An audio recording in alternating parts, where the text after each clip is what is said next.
I've been sitting here for hours trying to figure out how to write this.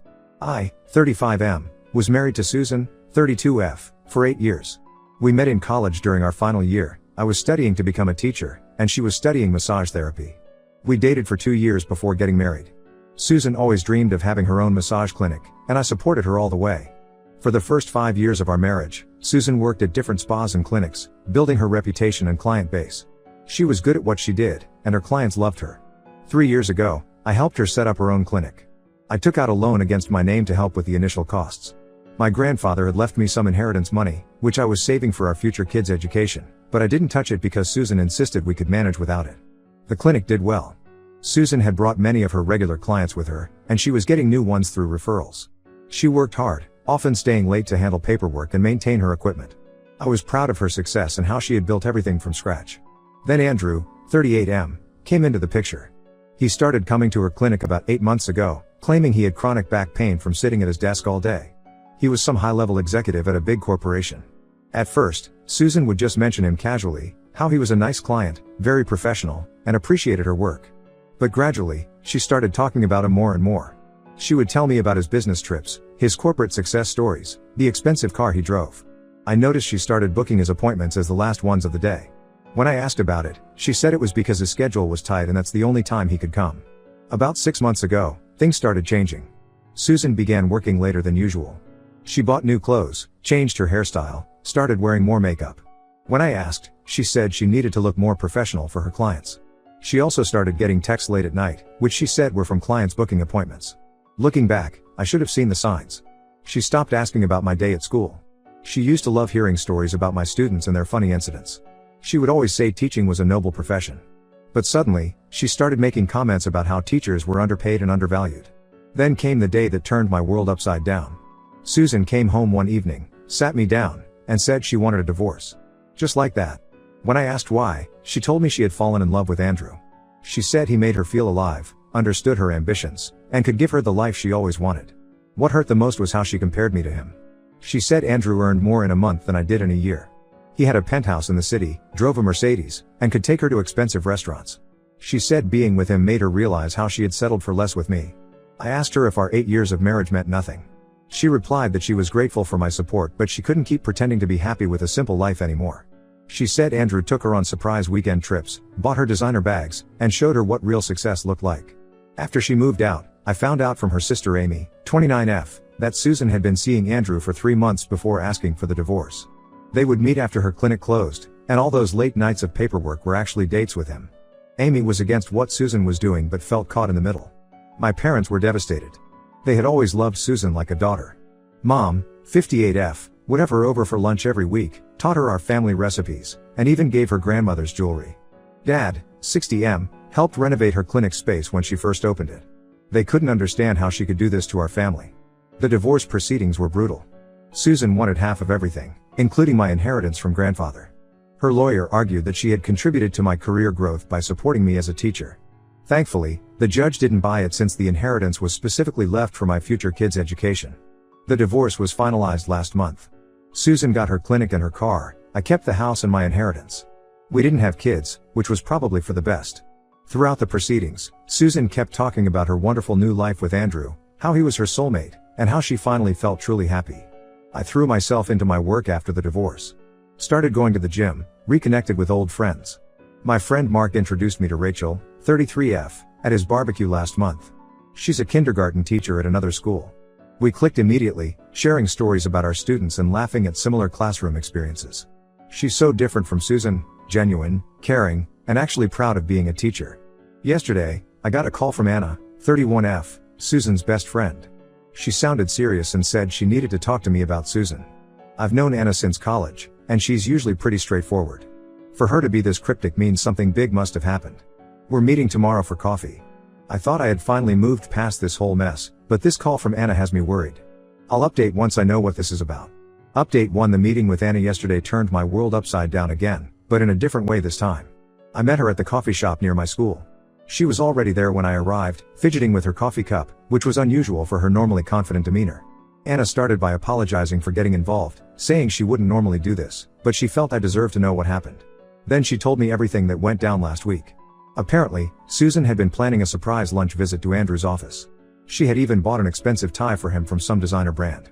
When she arrived at his office building downtown, she told the reception she was Andrew's girlfriend and wanted to surprise him for lunch.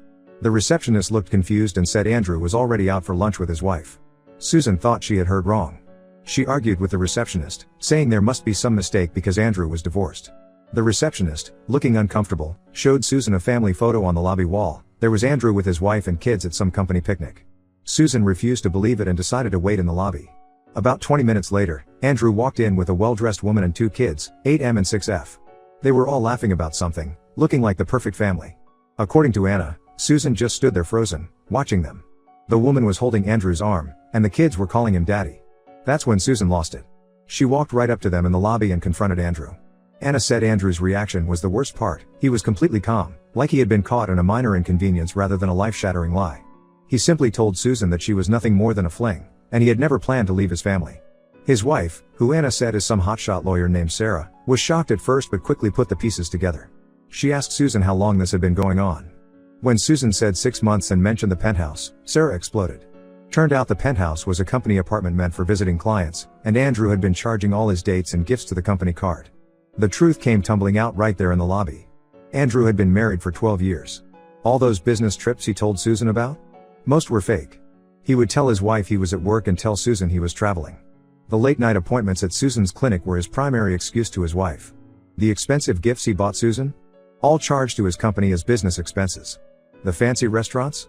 All private places where he wouldn't be recognized.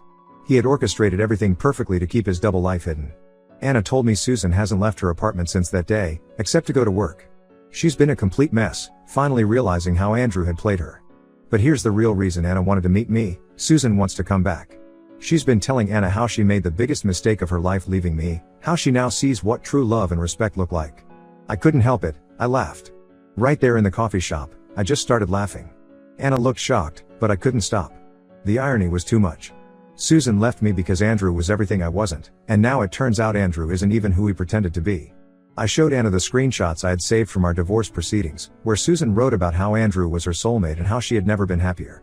I asked Anna if Susan was manipulated when she wrote those things too, or when she tried to take my grandfather's inheritance meant for my future kids. Then Anna told me about the aftermath. Sarah, Andrew's wife, is going after both Andrew and his company. She's filed for divorce and is building a case about his misuse of company resources. The company fired Andrew to avoid scandal, but Sarah is still pursuing legal action. The situation is affecting Susan's clinic too. Word got around about her affair with a married client, and people in our small community aren't very forgiving. Many of her regular clients have stopped coming. Some were friends with Sarah through their kids' school and sided with her. Others just didn't want to be associated with the scandal. I told Anna to tell Susan not to contact me. I'm done. I'm happy with Rachel, who actually respects me and shares my values.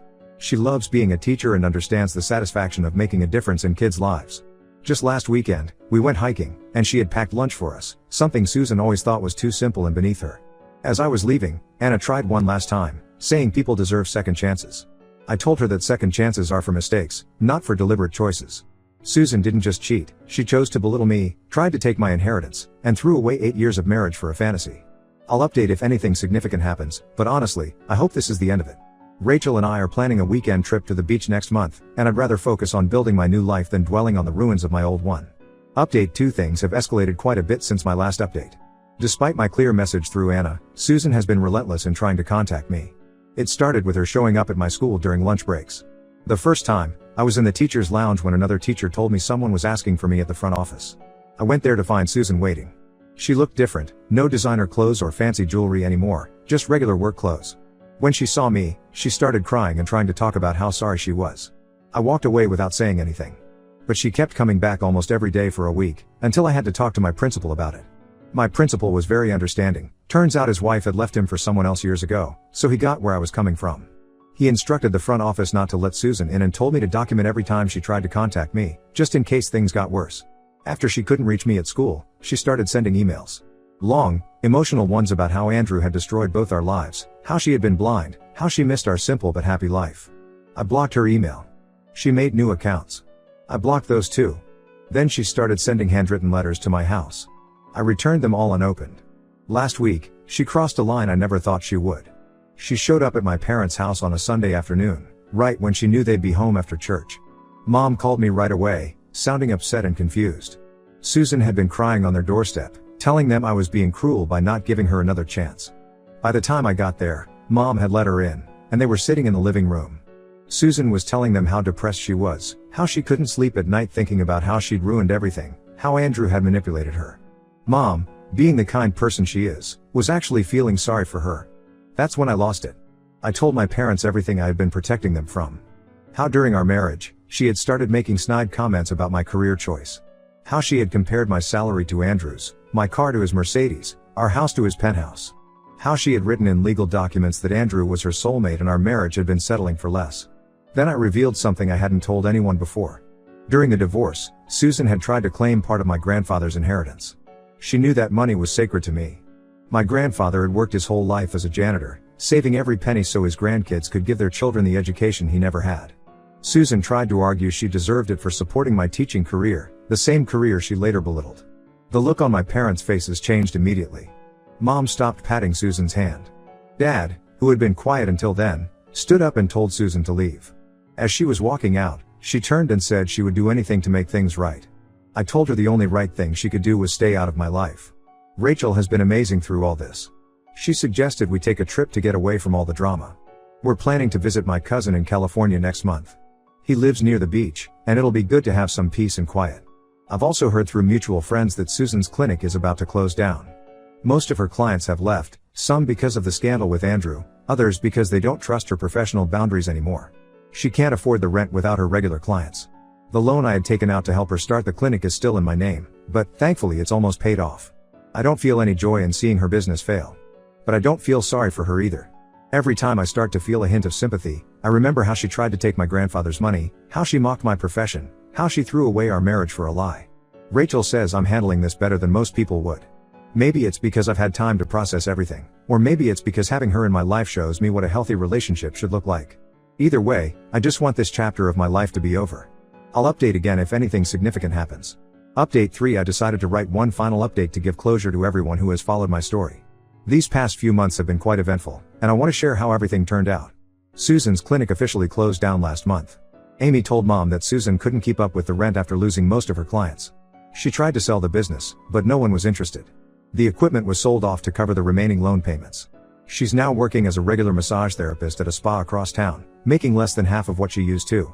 Amy also mentioned that Susan had to move back in with their parents because she couldn't afford her apartment anymore. Apparently, she had been living beyond her means even after Andrew was gone, thinking she could somehow maintain the lifestyle he had shown her. She maxed out her credit cards and couldn't keep up with the payments. Speaking of Andrew, his life fell apart completely. His wife Sarah won their divorce case. She proved he had misused company resources to fund his affair with Susan and several other women before her.